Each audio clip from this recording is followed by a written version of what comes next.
بسم اللہ الرحمن الرحیم۔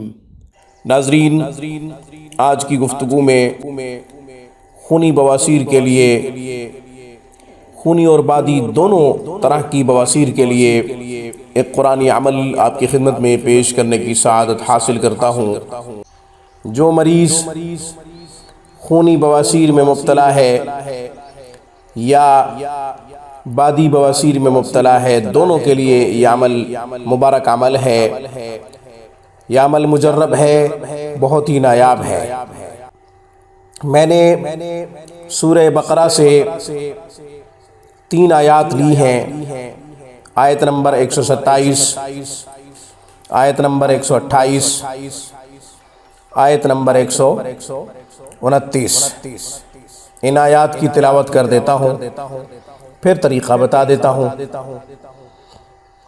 اعوذ باللہ من الشیطان الرجیم، بسم اللہ الرحمن الرحیم۔ وَإِذْ يَرْفَعُ إِبْرَاهِيمُ الْقَوَاعِدَ مِنَ الْبَيْتِ وَإِسْمَاعِيلُ رَبَّنَا تَقَبَّلْ مِنَّا إِنَّكَ أَنْتَ السَّمِيعُ الْعَلِيمُ رَبَّنَا وَاجْعَلْنَا مُسْلِمَيْنِ لَكَ وَمِنْ ذُرِّيَّتِنَا أُمَّةً مُسْلِمَةً لَكَ وَأَرِنَا مَنَاسِكَنَا وَتُبْ عَلَيْنَا إِنَّكَ أَنْتَ التَّوَّابُ الرَّحِيمُ رَبَّنَا وَابْعَثْ فِيهِمْ رَسُولًا مِّنْهُمْ يَتْلُو عَلَيْهِمْ آيَاتِكَ وَيُعَلِّمُهُمُ الْكِتَابَ وَالْحِكْمَةَ وَيُزَكِّيهِمْ إِنَّكَ أَنْتَ الْعَزِيزُ الْحَكِيمُ۔ ان آیات کو لکھنا ہے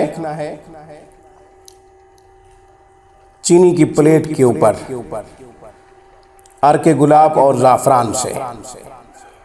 پھر یہ چینی کی پلیٹ جب آپ لکھ لیں، اس کے بعد پانی سے دھو کر مریض کو پانی پلا دیں۔ روزانہ کی بنیاد پہ یہ چینی کی پلیٹ، نئی پلیٹ لکھیں اور پانی سے دھو کر مریض کو پلائیں۔ یہ کر سکتے ہیں تو بہت اچھی بات، اور اگر یہ نہیں کر سکتے، مشکل ہے، تو پھر ایک دفعہ ان 3 آیات کو بسم اللہ کے ساتھ لکھوا لیں، لکھوا کر تعویذ بنا کر مریض کے گلے میں ڈال دیں۔ اللہ اپنے قرآن کی برکت سے ضرور شفا عطا فرمائیں گے۔ آج کی گفتگو میں بس اتنا ہی۔ السلام علیکم ورحمۃ اللہ وبرکاتہ۔ Thanks for watching my video. اللہ حافظ، اللہ نگہبان۔